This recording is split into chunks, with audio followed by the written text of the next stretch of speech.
നിയമസഭാ തെരഞ്ഞെടുപ്പിൽ LDF സ്ഥാനാർത്ഥിയെ വിജയിച്ച കാരായി രാജൻ മണ്ഡലത്തിലെ വോട്ടർമാരെ നേരിൽ കണ്ട് നന്ദി അറിയിച്ചു. ഞായറാഴ്ച രാവിലെ പൊന്നം പാലത്തു നിന്നാണ് പര്യടനം ആരംഭിച്ചത്.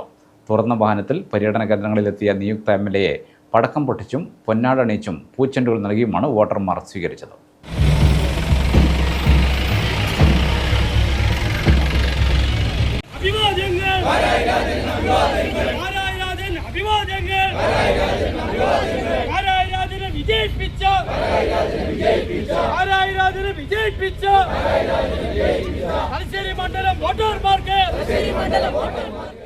മണ്ഡലത്തിലെ വികസന തുടർച്ച ഉറപ്പു നൽകിയും വോട്ടർമാർക്ക് നന്ദി പറഞ്ഞുമാണ് അദ്ദേഹം പര്യടനം നടത്തിയത്. പര്യടനം വിന്നേഴ്സ് കോർണർ, കിഴക്കേ മനേക്കര, നെടുമ്പ്രം, കാഞ്ഞിരത്തിൻകീഴിൽ, നാരായണൻപറമ്പ്, കുറിച്ചിയിൽ എന്നീ കേന്ദ്രങ്ങളിലെ സ്വീകരണത്തിന് ശേഷം ഉച്ചയ്ക്ക് സമാപിച്ചു. തുടർന്ന് വൈകിട്ട് പാറാലിൽ നിന്നും പുനരാരംഭിച്ച പര്യടനം മൂഴിക്കര, കുട്ടിമാക്കൂൽ, ഗോപാലപേട്ട, പഴയ bus stand, Koduvally, post office, Perunthattil എന്നിവിടങ്ങളിലെ സ്വീകരണത്തിന് ശേഷം കതിരൂർ പുല്ലോട് സ്ഥിതി നഗറിൽ സമാപിച്ചു. മതനിരപേക്ഷത കാത്തുസൂക്ഷിക്കാൻ, ഈ നാടിന്റെ സാഹോദര്യത്തെ ബലമേകി ഉറപ്പിക്കാൻ ഒപ്പം നിന്ന, അതിനുവേണ്ടി പ്രവർത്തിച്ചവർ നിങ്ങളൊക്കെയാണ്.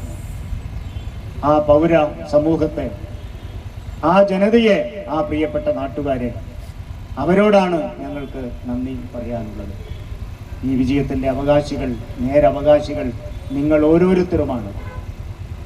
ഈ നാട്ടിലെ പ്രിയപ്പെട്ട നിങ്ങൾ ഓരോരുത്തരെയും ഞങ്ങൾ ഇടതുപക്ഷ ജനാധിപത്യ മുന്നണിയുടെ നന്ദി രേഖപ്പെടുത്തുകയാണ്. ഇടതുപക്ഷത്തിന്റെ വിജയത്തിന് വേണ്ടി ഈ നുണക്കോട്ടകളുടെ, നുണപ്രവാഹങ്ങളുടെ ഒഴുക്കിനെ തടഞ്ഞു നിർത്തി പ്രതിരോധിച്ച പ്രിയപ്പെട്ട നിങ്ങളെ എല്ലാം ഹൃദയത്തോട് ചേർത്ത് അഭിവാദ്യം ചെയ്യുന്നു. LDF നേതാക്കളായ MC Poyathran, CK Rameshan, Muhammad Afsal, CP Shaijan, K Vinayaraj, advocate MS Nishad, Vellora Narayanan, Sooraj Chirakkara, A Ramesh Babu, Panninnur Ramendran എന്നിവർ പര്യടനത്തിൽ സ്ഥാനാർത്ഥിയോടൊപ്പമുണ്ടായിരുന്നു. ഗ്രാമിക ന്യൂസ്, തലശ്ശേരി.